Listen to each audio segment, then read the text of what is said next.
Ahead on Q2, scamming with scanners. There was some connection made, and the scam was attempting to use a legitimate situation that occurred in Sheridan. Sheridan police encountering a new and disturbing tactic being used by scammers.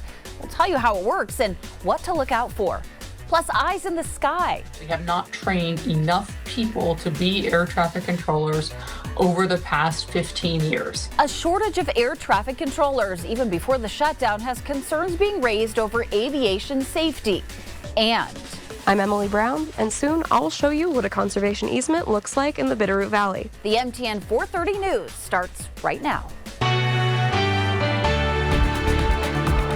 Good evening and thanks for joining us on this Monday. I'm Andrea Lutz. Tonight, a new scam is hitting Sheridan, Wyoming. Police say criminals are using real emergency calls heard over police scammers to target unsuspecting people.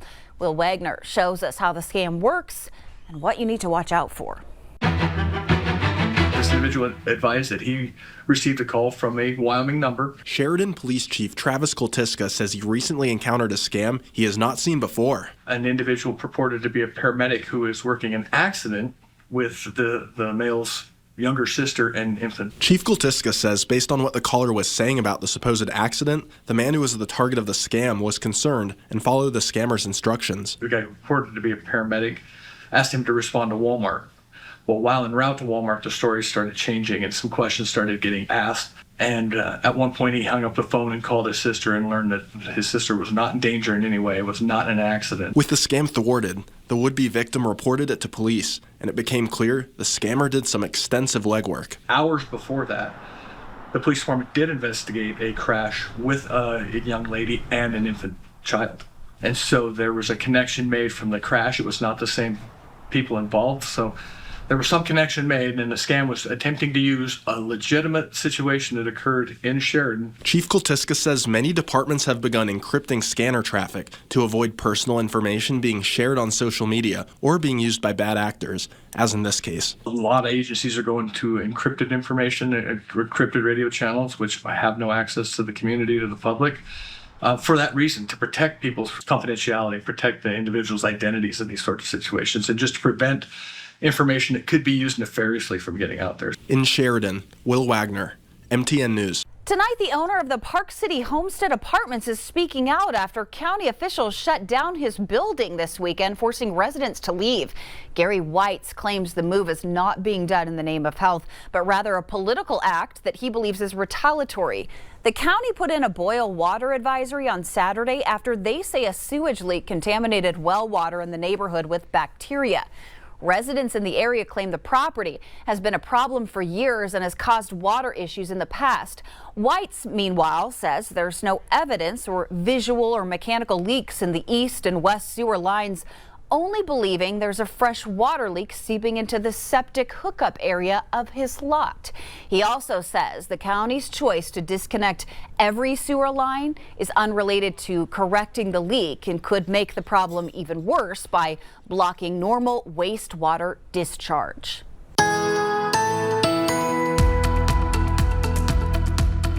Well, this really doesn't have anything to do with the weather, except whether or not you're going to win this car. It's a 2025 Chevy Equinox, and every year Denny Menholt gives a car to the Education Foundation for Billings Public Schools and says, raffle it off and take 100% of the proceeds from your $10 tickets and use it to help out kids here in our community. Want a chance to win? We're going to do the drawing a little after 11 a.m. tomorrow, so get your tickets online. There's the address there, or stop by any Circle K location. Best of luck to you. We'll do the drawing and then let you know who the winner is during the 4:30 newscast tomorrow.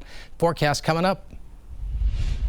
The House is poised to vote this week on a bill compelling the DOJ to release all files on Jeffrey Epstein. President Trump, in the face of growing GOP support for the measure, appears to be reversing his stance. Erica Brown has the latest tonight. Amid growing calls from lawmakers, including Republicans, the House is expected to vote Tuesday on a measure compelling the Justice Department to release all its files related to convicted sex offender Jeffrey Epstein. Let's rip the Band-Aid Band-Aid off and get it done. In a reversal, President Trump is now pushing for the release of the files. In a social media post late Sunday, the president wrote, quote, "We have nothing to hide, and it's time to move on from this Democrat hoax perpetuated by radical left lunatics in order to deflect from the great success of the Republican Party." Kentucky Republican Thomas Massie and California Democrat Ro Khanna led the bipartisan effort to force the vote. I'd rather he release all these files. Someone was saying that his numbers would go up. I don't care if he gets the political win. It's not about Donald Trump. I don't even know how involved Trump was. There are a lot of other people who are involved who have to be held accountable. President Trump has previously opposed the release of the files, saying he cut ties with Jeffrey Epstein years ago and has not been accused of wrongdoing. We have nothing to do with Epstein. The Democrats do. All of his friends were Democrats. The bill would force the Justice Department to release all files and communications related to Epstein, as well as any information about the investigation into his death in federal prison. The House will act decisively. The Senate needs to act. And Donald Trump just needs to step out of the way. The bill is expected to pass the House with Republican support, but it remains unclear whether the Senate would take up the measure, and it would also need a signature from the president. Erica Brown, CBS News, the White House. The UN climate talks in Brazil are heating up as several nations push for more ambitious actions on climate change. At the halfway point of the negotiations, countries are calling for stronger commitments to cut emissions and provide financial aid to nations hit hardest by climate impacts. They also want serious progress on phasing out fossil fuels. High-level ministers will talk over the next few weeks to decide how far the agreements could go. 14,000 air traffic controllers are watching over America's skies. Tonight, that might not be enough. The U.S. is short 3,000 controllers, and a new study shows many major airport hubs are operating without the staff they need. As Patrick Terpstra reports, controllers have been pulling mandatory overtime in 6-day weeks long before the shutdown. 14,000 air traffic controllers work to keep planes safely separated. But there's a need for 3,000 more people to fill these crucial jobs. The number of trained eyes monitoring the skies has been falling for years. A congressional study this summer showed a lack of controllers at major airport hubs, including Atlanta, Los Angeles, Dallas. Controllers have been working mandatory overtime and 6-day work weeks. Even before the shutdown, airlines had been scaling back flights during peak times to avoid traffic delays. We have not trained enough people to be air traffic controllers over the past 15 years. Karen Fye at the Georgia Institute of Technology says for years, Washington hadn't focused on backfilling controllers required by law to retire from the intense job at age 56. Unless granted an exception to work until age 61. Making matters worse, previous government shutdowns, hiring freezes, and the pandemic, all slowing the long process of training at the Air Traffic Academy in Oklahoma City. Training has often been lumped as a non-essential service. And so therefore, we stopped training people at the training center in Oklahoma. And it makes this huge gap so that people just don't come out in the numbers that we need them to come out. This summer, Scripps News got behind-the-scenes access to the training academy and saw another reason it's tough to staff up. A high rate of students fail to make it from the classroom to the control tower. The job requires unrelenting focus and ability to multitask with lives on the line, all while using tech from decades ago or older, including paper strips and floppy disks. Add to that a shortage of trainers to teach the next generation of controllers. We still aren't at a point where computers can successfully keep planes separate and safe.